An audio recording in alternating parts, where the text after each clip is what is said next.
I'm now going to introduce the speakers for today's session titled Fraud, Risk, Hollywood, and Government. With us today are Vishal Amin, Gurpreet Bhatia, David Madi, and Scott Mann. Gentlemen.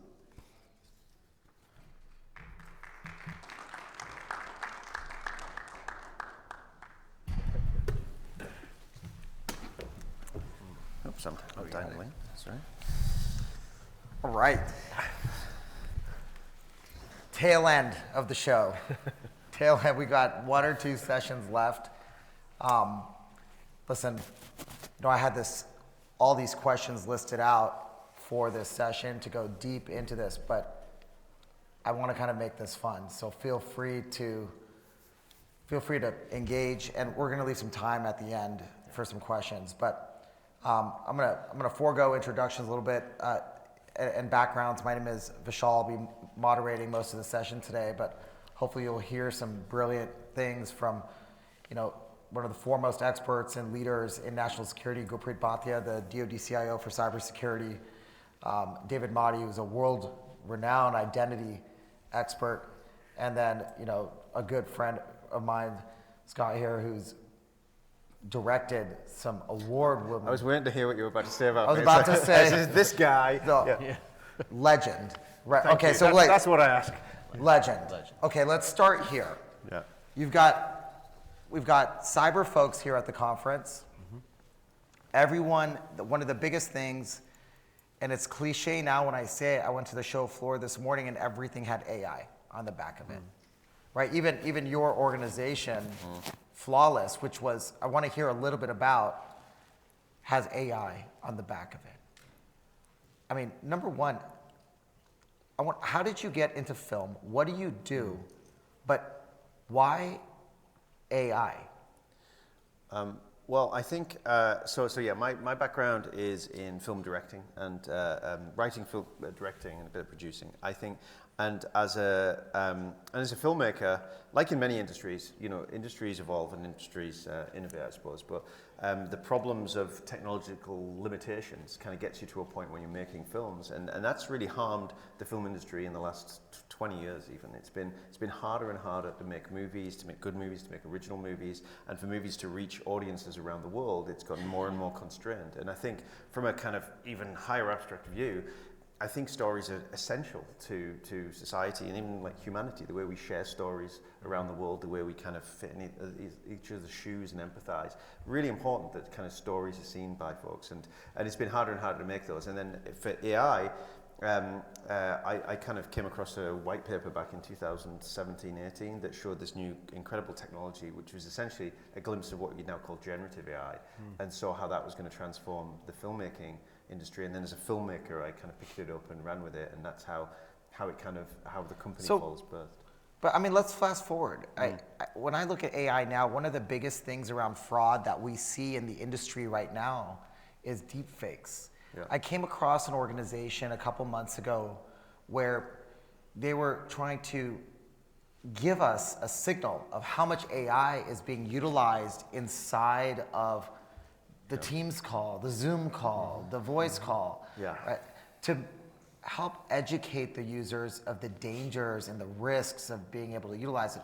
But you're saying, but this was pre-COVID, right? Yeah, we were very, we were really early as a company. We were certainly first in Hollywood, and I think Hollywood ended up having these moments of conflict that represent kind of the spearhead conversation that's happening in other industries, right? Which is, okay, how is this going to help us? How is this going to harm us? And I think what emerged ultimately at the end, and where we are with a lot of things, is there's a right way to do it and there's a wrong way to do it. There's AI for good, there's AI for bad, right? And AI for bad can run amok and can be very harmful on many, many levels. And it's what, we should rightly fear the wrong uses of this, or the wrong implementations, or inaccuracies. There's all these things. There's an assistive element that if it's helping humans create, for example, with filmmaking, that's a good use. And I think we're starting to see that separation, at least in the film industry. And I think with Flawless in particular, we've built that side of the company, done right. So what we had originally planned was to show everyone a movie trailer with a film that you did, whether it was Fall or a new film? Well, there's a new film actually. We had a premiere for which will be kind of historically the first film ever visually translated from one language to another. We had the premiere on Tuesday, and we were going to show a little clip of What's that. the name of the film? That's called Watch the Skies, and I am actually. Oh, I can't. Of course, you put it on a shirt Showing on. you all. But Watch the Skies, an incredible movie that was made in Sweden, and normally would not get released in America. Right? No one would ever see it. But going through this new process, incorporating these new technologies and working with the filmmakers and actors, they've created this wonderful version which on May 9th will be released in AMC cinemas across this country. And I think it's a great example of great filmmaking, great storytelling being able to be enjoyed through the use of this AI technology. So I want to pause there, because I think what I'm hearing is we've used this technology of what you've coined as VUBBed. VUBBed, yeah. VUBBed.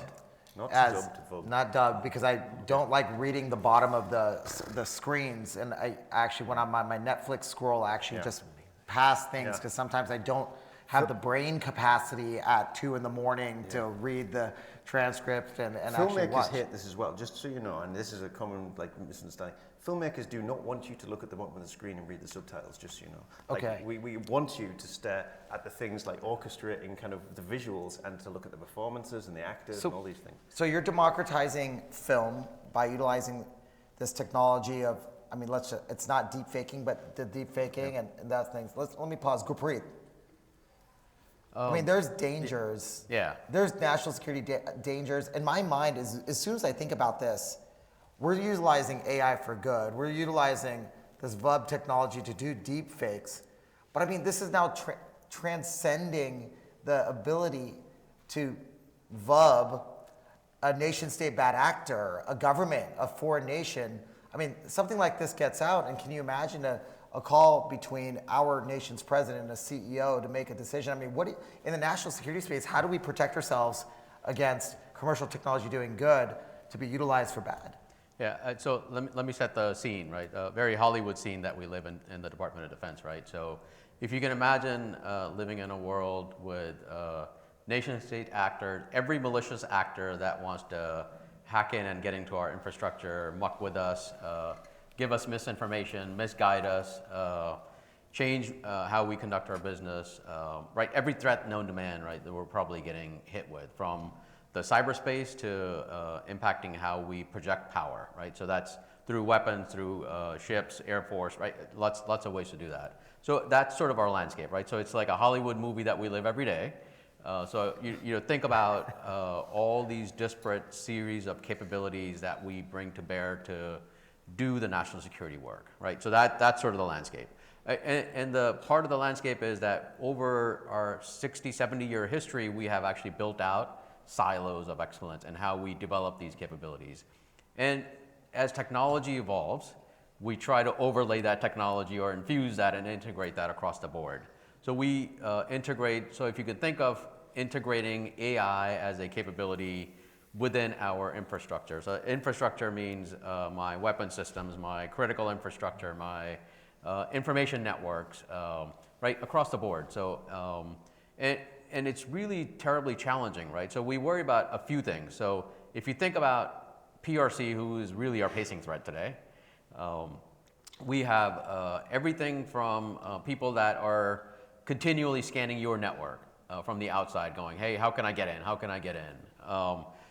There's lots of opportunities to misguide and misinform and misinformation and disinformation campaigns, right, to steer people. So I can think of a simplistic example of buying a product that misleads you and you integrate it in and then you open up yourself to something Right, I mean, deeper. misinformation, disinformation isn't new, right? Yeah, it's not new, right? All these, DPRK, dropping and we use the word leaflets. tradecraft, right? That tradecraft has evolved over time, so it's becoming more sophisticated. The simplistic example I give is phishing attacks, right? So phishing means I can do social engineering, try to get you to click on something bad, or give away your password. And AI is really at a point where you think about it in two spaces. One is about the security of AI, right? We use AI, but security of AI and the safety of AI. So I got to be able to do both. And the part we worry about is things like what are the attack vectors increasing in velocity and how sophisticated are they becoming, right? I mean, you can imagine all the things that are hitting your inbox, for instance, that they look real, right? They could be from somebody you know, but they're really not from somebody you know.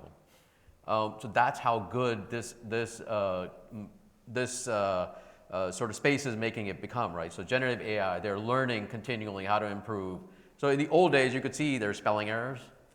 Now I can't tell the difference between a really good one, genuine, and not a genuine Well, I one. mean, I saw Scott's premiere promo, and then I think 3 years ago when we met, I saw a video of Fall, and I think you vubbed the lead.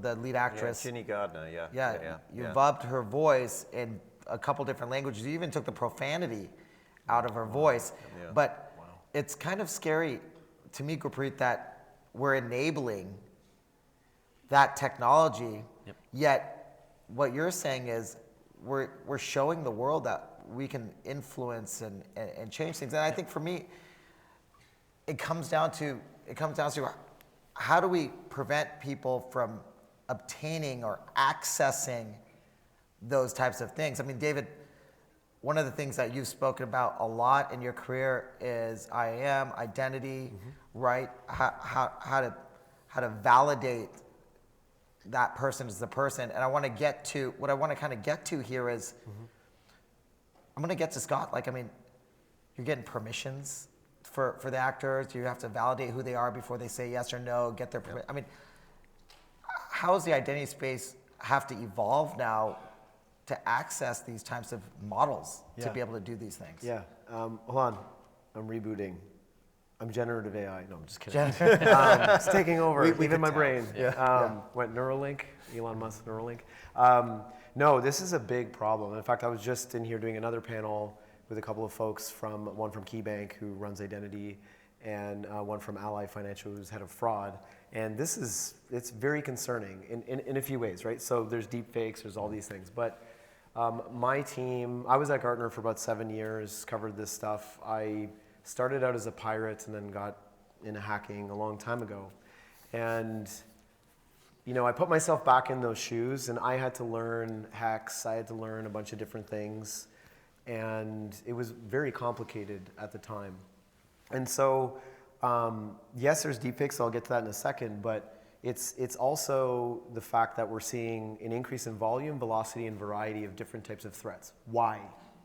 Because they have a jetpack on their backs now, which can allow them to do reconnaissance of your environments, of your people, right? To get PII on all of us. And then they can actually go in and get the full call scripts of your call centers and your help desk, right? So MGM was one victim, 10-minute phone call. The attacker knew all of the knowledge base questions they were gonna ask. And they answer them, ironically, better than we would, because we always forget what we usually say. Wait, what did I say was my first car? Which one was that one? I can't remember. Maybe I used a fake maiden name for my mother. I don't remember, right? But the attackers knew, and they got in. 10 minutes, $34 billion company taken down. So they have these tools, and it was like 4 to 6 months after the release of ChatGPT. There was Worm GPT, Evil GPT, and Fraud GPT. So what are these tools? You can go online, you can buy them for 120 euros for a month or 2 months. And it allows you to do business email compromise. So Gurpreet, you mentioned the phishing attacks. Yep. I can now attack Icelandic banking customers with phishing Icelandic emails, which there's only I think of several 100,000 people who speak Icelandic. Well, now these tools allow me to do that. Well, even if you can compromise the identity, and you have vubbing, and you jump on, right? 100%. It's like you're talking 100%. to the bank itself. I mean, well, what do you think? Go ahead, Scott. I think I look at it like there's two sides to this. Yeah. Okay? There's the side of protections and certain protections and gates you can put in place. But I think I think we've been doing this kind of thing for years, right? We always chase like innovation. It's like virus, antivirus, I guess, right? As things progress, you want to put protections in place. What we discovered, I think, working on, I guess, the most realistic looking generated humans ever, right? Like when you go down that avenue, you pick up new kind of micro nuances of detection, right? So the nuances of how people speak and where their tongue and teeth are, and like certain little details of like how light kind of passes and renders on faces, all these things. That's we're it. I trying mean, to that's do. interesting. I never thought about that. Right? When we deepfake folks, just out of curiosity, how many cameras are in the room? No, when you're- well, when you're with the doing- technology now, the truth is like you don't need extra cameras in the room, right? So you can build it out that way. And I think I wish we had the video to show you this building of how this stuff works, because the truth is, yeah, you can take material and you can build and alter kind of what's being said ultimately. But I will say that there are ways to detect it, right? And I think there's always, you know, as you go between ground truth and generated, there's always a gap. There's always something, right? So I think for defense, it's a case of understanding what that gap is and finding it.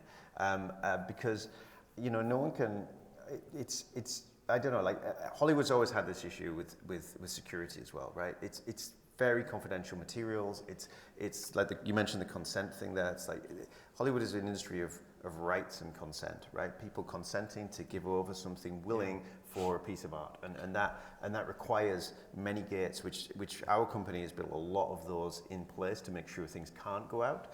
But I think, I think basically as this technology advances, you need to double down on the protection of the rights and then the understanding of the. So wait, are we underlying talking about, I rights. mean, protections and doubling down on security, or are we talking about governance, compliance, and Yeah, I would governance say, compliance? Because you're talking about intellectual property, you're talking about protecting the artists as well, right? Yeah. And I think there's some similarities there between.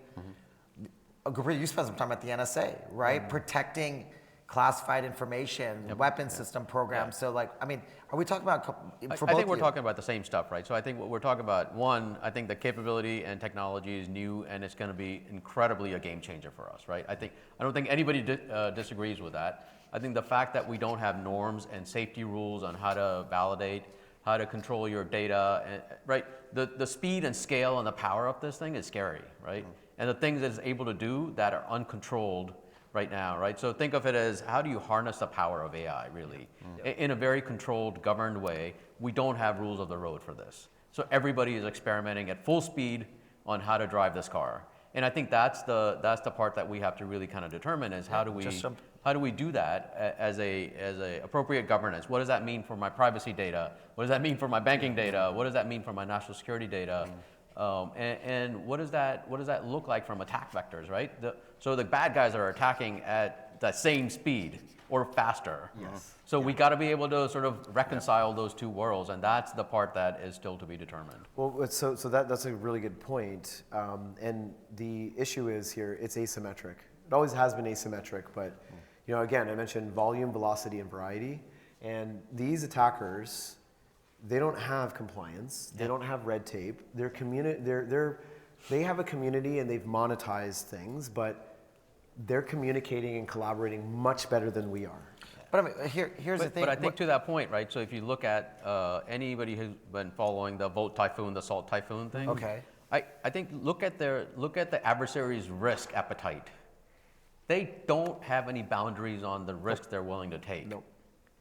And we have necessarily not set the right red lines to what constitutes a pushback and how do we counter that. Well, especially around deepfakes and stuff, we're talking about AI for good. We're not talking about actual regulatory compliance around absolutely. around the manipulation of. Yeah, this is not about visuals. regulation. This is about setting the rules for how do you use this capability in an effective way and a clean way that's for good. And I think a lot of people talk about ethical boundaries, right? So all that stuff needs to be worked out. But I think if you look at the progress that we're making, you know, we were talking earlier this morning about, you know, China has developed this robot that's in a human marathon race, right? That's really where AI is headed. Can I right? buy? And if you buy, if that you look robot? at What are you gonna drones use and it you for? buy all autonomous vehicles and robots, I mean, that's for us. That's the cyber warfare, and that's Yeah. all going to be funded by or powered through AI, right? So Scott, Yeah. there's some cool stuff in here. I mean, so you released it in 2017. The movie industry shut down during COVID, Over AI. Yeah. right? Yeah. Oh, So- shut down during COVID and then had a strike about AI. Yeah. Okay, so they had a strike about AI. How did you get actors, actresses, I mean, which are there any that you could share that are really leaning in on this? And how do you get their consent to utilize their images? And I mean, I feel like that part is something you guys have solved. I think, yeah, I think I can talk, and it's interesting because I was listening there and I'm thinking, okay, there's obviously, there's many aspects to this conversation, okay? I think that so the strike happened, the heart of the strike in Hollywood was the Screen Actors Guild, fighting for the rights of the rights of actors. And that was basically, during COVID. Well, COVID happened, so that kicked everyone in every industry in a certain way. But then, I think, was it 2 years later that the AI strike started? And over fears of AI replacing jobs and taking away the rights of individuals, right? And I think the where that travelled and traversed is as a company, we leaned in heavily with the Screen Actors Guild represents all the main actors around the world, and and we leaned into them as stakeholders and asked them to help us kind of figure out the right way through it, because in the kind of bigger scale of stepping back, you have to protect these rights for it to help the economy, right? So if you want to build if you want AI to be doing good and building an economy, whether that's an industry or a country, right? You have to protect certain rights within it to allow a framework of economical benefit. So you have to protect the rights of, say, actors, so it benefits them. It's not getting kind of gobbled by a top corporation. So you built a compliance or a governance framework where you're asking for approval as you're making... Well, I would look at it the other way. I wouldn't even say we're asking for approval, because it's not ours to ask for, right? It's the actors' rights, and it's a tool for them. And if they want to use it, they can get the benefit from it. I mean, that kind of reminds me of our identity industry. Yeah. Right? Yeah. I mean, Yeah. we're asking for approval to get into our emails, to use biometrics and facial recognition. But to your point, I mean, Dave, like it's actually my own identity, right? Yeah, and that's kind of the interesting thing that the industry is going through, and we could go into the rabbit hole of decentralized identity. Okay. Which that whole notion is I moved recently from Canada to the U.S. and I'd go to and Vishal and I live near each other. I'd go to our local wine store to buy a bottle of wine. I'm like, why are you scanning my ID? Like in other countries, this is actually a privacy violation. Like. And in fact, you don't need to see everything on my ID. You don't need to know my exact age. You don't need to know my address. You just need to know, do I meet 21 or over, or whatever constraint it is. So in Canada, what we tried to do, because I worked on the Canadian identity system, was use these things like zero knowledge proofs, or what the industry calls like verifiable claims. So they can go to a trusted party. I could say, go on my digital wallet and say, I'm going to pick my Bank of Montreal ID. And when I tap the scanner, say when I buy wine, it'll just show a check mark, my face on the say cashier screen. It'll show my face and a check mark, and none of that information should be stored. But the issue is that we spread all of our identity information everywhere. So if I'm a bad actor and I say, breach United Healthcare, right? And it's, say, nation state backed, I can now siphon off all of that personal identifiable information, and then I can use that maybe later on to either sell to someone else, or use it to then get your face and create a fake ID and use all that information I stole, and I can answer all the knowledge-based questions that someone might ask me. I can start credit card accounts. That's what everyone's after, is this personal information. So I think regulation needs to come in to control it, because I'm like, it was, BevMo, which I'm like, okay, BevMo, I don't know, can I trust that you're gonna keep my data safe in your system?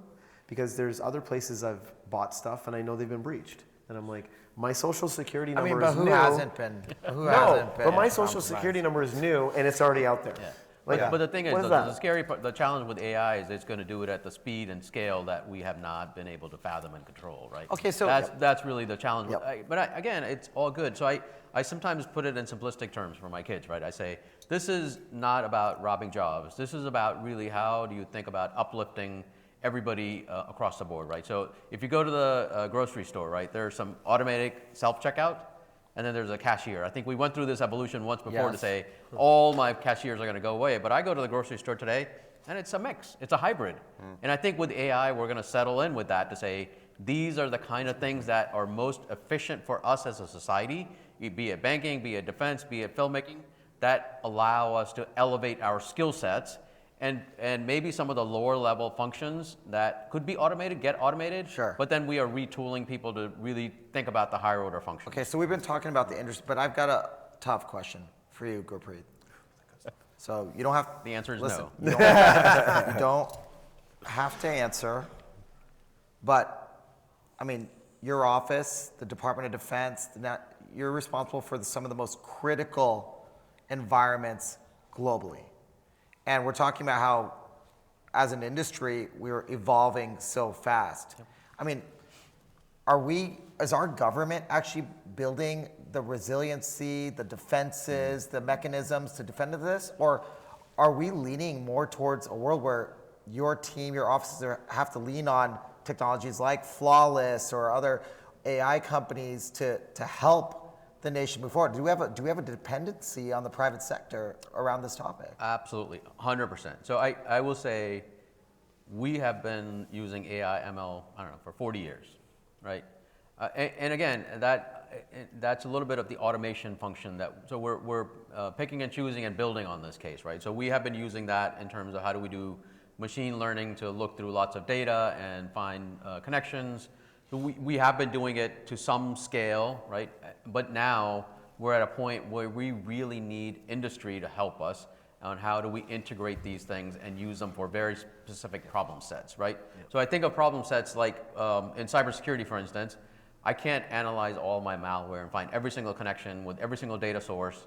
How does AI then help me aggregate that data and really help me respond? So what is my thing that I want to do? As a person tasked within the department, my goal is to defend. But I need information, and if I'm sifting through and creating that manual work to do all that, that's very inefficient. Yep. So I think we're going to get a lot of efficiencies and again, focus on the work and the outcome versus actually having to do a lot of legwork to get to the point where we're tired and exhausted to actually do the next step to get to the outcome. So I want to get Scott's take on this, but I mean, you know what Scott does. Yeah, so I think industry has a really critical role. So I think we only know what we know. We look through one lens, okay, right, which is our Department of Defense lens. Yeah. So we're very deliberate, we're very predictive, we want to be deterministic, we want to have all these things. And at the end of the day, for us, it's about accepting risk. Okay. So how do we accept and manage that risk as we start to integrate technology in? We're not the fastest adopters of anything, right? We're generally 3 to 5 years behind. But in this case, I think we are trying to integrate and slowly work through it. What we haven't worked out is what is the policy and usage around this thing, because we worry about does the budget does the budget come? I mean, in the private sector, Scott, we could go to a venture, a firm, we could raise funds, and we get the budget before the policy is set and shape the policy. Yeah. I mean, it's opposite though for you. I think we are maybe as part of the shift in the administration, maybe we're starting to think about that. Mm-hmm. What does that integration with industry look like? And how do we do things at the speed that we need to get, right? So policy shouldn't be an impediment to technology, and technology shouldn't be an impediment to technology. So we're trying to shorten both cycles and make sure that we can understand from industry, but we need industry also to come ready to say, I have validated and verified things that help you, and here's the norms of operation. So not everything on by default, not everything off by default, right? Except for MFA. So I think that there's a huge, incredible dependency on industry to help us drive this. And then we want to figure out how to tailor it for our need, but we don't want to be necessarily in the business of telling us how to build this technology. So. I mean, my team of threat researchers, they go very deep into, we'll go on the dark web, we'll go on Telegram, and we'll look at stuff. And I think to your point, like, I think that the vendor community can move fast. They can raise that money and they can, build these things, and hopefully not super proprietary. We have to work better as a community with standards. Yep. But I think, there has to be a layer where you have your policies and your procedures, because we do need that red tape. Absolutely. That predictability, consistency, yes. And, but then we do need that layer of like innovation and that very fast moving, fail fast view, right? Which we have in high tech. Yep. And that's what adversaries are doing today, right? They've adopted the technology very quick. They can fail, they can learn from that failure, and then they can quickly do it. And they're not going to get sued, fined. I mean, they could get caught, yep. But that's, as you said before, their risk appetite, right? So, and I'll throw in one thing, right? So as the industry thing that I would ask from industry is, I saw a lot of AI on the floor, and I know there's a lot of conversation about AI. But I love the term somebody just said to me earlier in the week is AI wash. Right? Are we whitewashing everything with AI? Everything is colored through the AI lens. I haven't heard that And- term yet. And I don't know Is that coined if by the that Department is of skewing Defense? my view because everything is AI. So it's really what problem are we solving with AI, and help me understand what are you really getting after in a meaningful way that helps my end goal of achieving my DoD and national security mission. Don't again, this is not about technology, but use it wisely and help us understand what is AI really solving and doing versus putting the label on it, right? It's not it's not the Intel label on. Well, and I it's think powered we by saw, Intel, we so listened it's- to Scott what AI is doing for good. I mean, Scott, I think let me shift to Scott for a second for a security question. Yeah. I mean, you're not a security guy. You're not a cybersecurity guy. You're an artist in my mind. Thank you. Yeah. Right? Well, you know, it's, You're welcome. let me be one of the gang. A legend. Yeah. Yeah. Okay. I mean, you guys came out with this Yeah. fairly early on.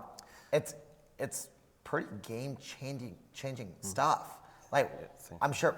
How do you Protection. protection? I mean, I'm sure you've seen thousands of people trying to take I think well yeah. what you guys are doing, right? Yeah, I think it depends on which level, right? In terms of attacks, particularly for company-wise and or industry-wise, because the industry itself, the film industry, it needs serious high bars of protection. It always has, right? So you're dealing with very sensitive information, like uncut film rushes, right? Of things like if you think about it from the industry side, you kind of release the wrong clip from a film that's in production and it's a multi-billion-dollar loss to a corporation, right? So you have high sensitivity of that, you have high sensitivity of talent, and there are lots of things that needed to be built to enable the use of that technology in that sector. So I think we found it flawless that's the only way that the industry adopts it. I think why Flawless is quite alone in the adoption of AI in Hollywood is because we built all those protections, we put all those protections in Right. place. And I'd say it's the same thing with probably all industries, right? And I think just to your point, the other thing on the AI wash thing that I think is quite interesting is what we found in our business, I think, is also reflective of different AI businesses where high quality data going in, that you're building systems that are accurate, is the only real way to build good systems, because so many of these AI systems are inaccurate. They're kind of made from the wash of sludge that's kind of bound together, and those inaccuracies can be really harmful for lots of reasons. It's So, like garbage in, garbage out. But Yeah. I think to your point before, I was at Gartner when the Sony breach happened. right, yeah, Right. okay. So, does everyone just show of hands remember the Sony breach?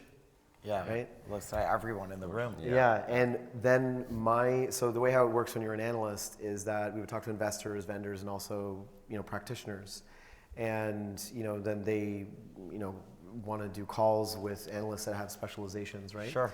And so I was getting so many requests about identity security, MFA, all of these things after Sony, and it was all the other players that I'm sure you can think about, and even some interesting use cases where we're terrified we're going to be shooting out in some desert somewhere, and there's going to be all these people across the film that could get some of the clips and just leak them. I mean, that's really fun. I didn't Yeah. even put two and two together.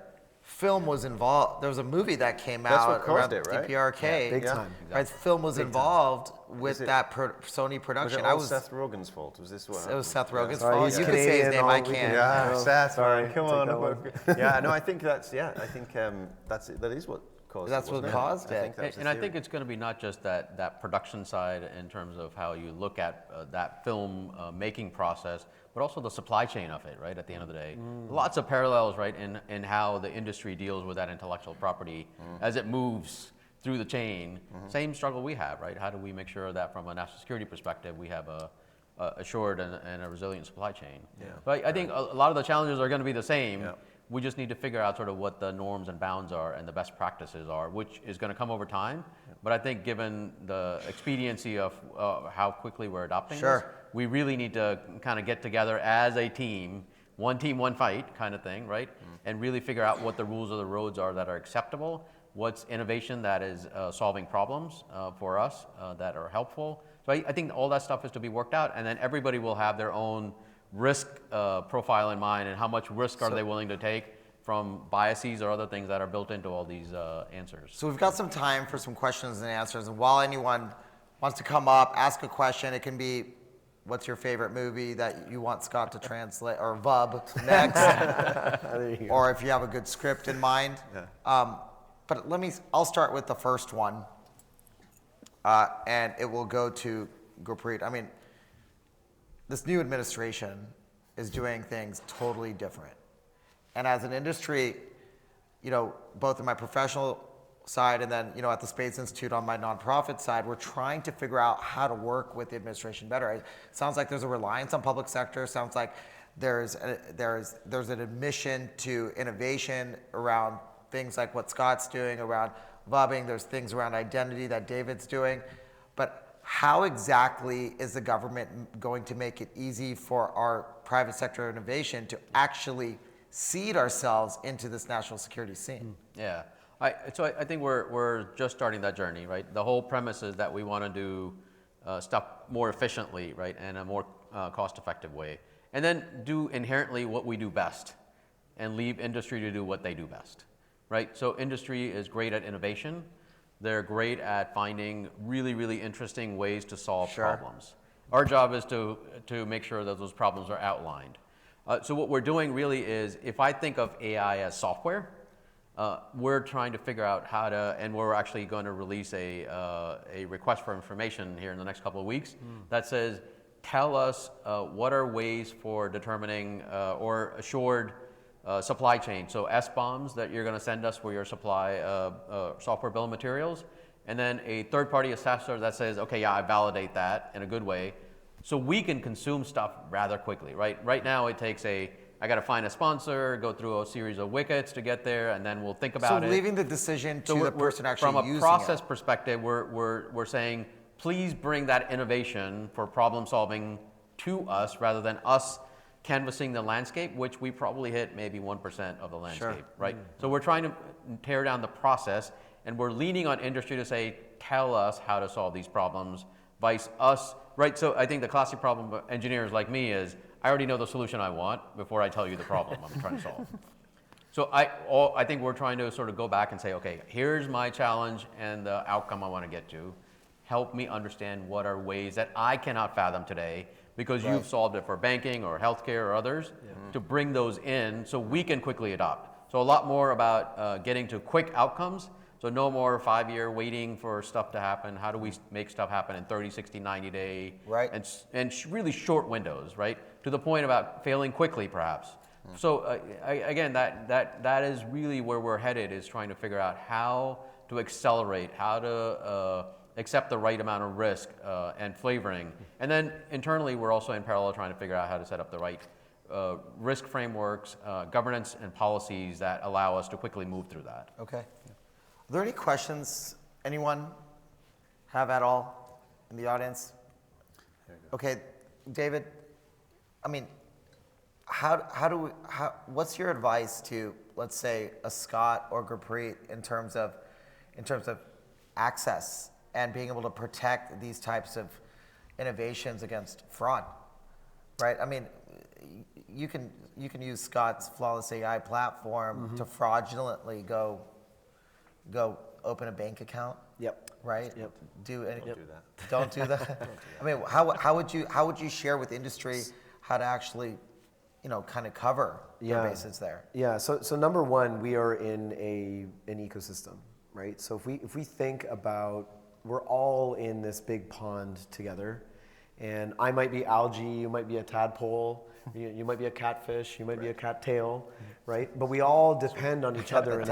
I don't know. I'm sorry. I don't know. I'm algae. I'm trying to just make myself, But the point I'm making is that if I want to go into any of your bank accounts or anyone in this room, I already know something. And I haven't, maybe some of you I know, but each and every one of you has a phone. And those phones need a mobile network. So I don't necessarily need to go and attack your bank. I just need to get to your mobile network operator, your AT&T, your T-Mobile, whatever it is. And unfortunately, there's exploitation going on. So someone will say, hey, they find Scott, he works in the call center, he makes $30,000, $40,000 a year, that's all he makes, and he lives in an expensive area, he's struggling, and I go, hey, I'll pay you $5,000 if you give me access to this. Done. and he'll do it. I'm going to kill. Or even worse, there are other jurisdictions or countries in the world where they'll send, say, a picture of my kid going to school, and they'll just say ... Right. But So- most applications that you install on your phone, you are giving them legitimate right to collect information. Yeah. Yeah. So multiple sources to your point. There's multiple sources. So the point I'm making is we're all in this ecosystem, and while both of you and yourself and me, we can do our good job in our little castles and putting up the walls and doing everything. We need, and the point of the ecosystem is we need each other because things have to go in and out. And that's what attackers know, and that's what they're thriving on. So my advice is that number one, whatever sector you're in, please try to join a group where you can collaborate with others. So I was just in Spain a month ago at Mobile World Congress, which is run by GSMA, who does all the standards for SIMs and how they get issued. They're seeing this now as an issue, and they've just started a fraud and identity working group. And I'm going to join it because I want to share that information with folks like. I mean, I think that's great advice. I mean, we've got the Spades Institute, which is a national security platform to evangelize white papers and trust in the community. But I mean, so that's number one. But what's the second? So if I were to get specific, I'll get a little more like technical or tactical. It would be, look, at the end of the day, it's all about identity and data, right? We used to rely on the network being our position of power, that wall of the castle. But we all know everyone's remote, we've got cloud systems, we've got mobile devices, and so that has to move to the perimeter as identity.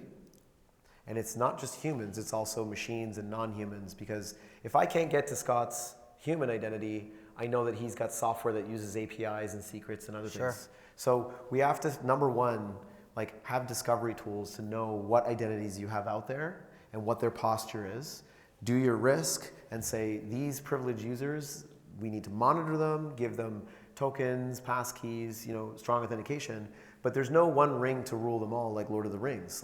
We have to pull it all together and not have an over-reliance on I have a passkey, I'm fine. It's well, no, we have to use mobile methods. So strong identity security, and then backed up with data security. And I'll just mention one last thing. Data security, I interviewed well over 100 organizations that got hit with ransomware. And 37 out of at least the ones I interviewed that successfully caught it, they were using behavioral tools that were hooked into the kernel that looked at file read-write access. Why is that important?